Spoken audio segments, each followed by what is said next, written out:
ये है, जब कुरान पढ़ा जाए उसे कान लगाकर सुनो और खामोश रहो कि तुम पर रहम हो।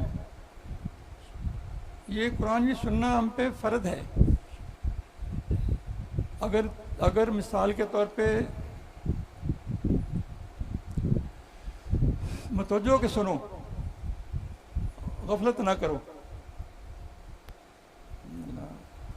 और अपने ये जिक्र हमारा जिक्र जो हम खफ़ी करते हैं ना, जिक्र खफ़ी नक्शबंदिया का जो हम जिक्र करते हैं, उसके मतलब यह तुम्हारा क्या है, ये सूरत अराफ की आयत नंबर 205 है।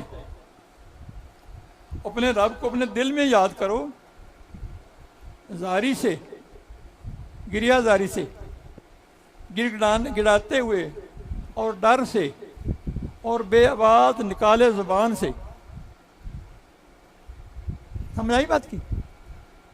यानी अल्लाह को याद करो, अपने दिल में याद करो, जारी से, गिरिया जारी से, यानी और डर, गिड़ाते हुए और डर से और बेआवाज़ निकाले ज़ुबान से, और सुबह और शाम और गाफलों में ना होना। मतलब ये हुआ कि जो जिक्र नहीं करेगा फिर गाफिल ही होगा, है ना। जिक्र से गफलत इंसान को ना उसका दिल शाह कर देती।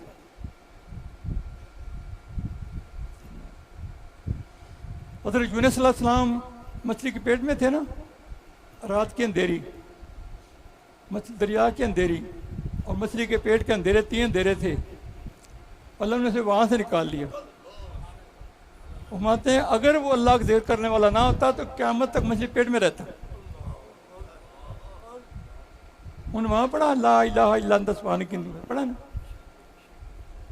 अगर वो अल्लाह का जिक्र करने वाला तो मछली के पेट में रहता। ये नहीं बोल गया जिक्र इंसान को निजात का जरिया बनता है।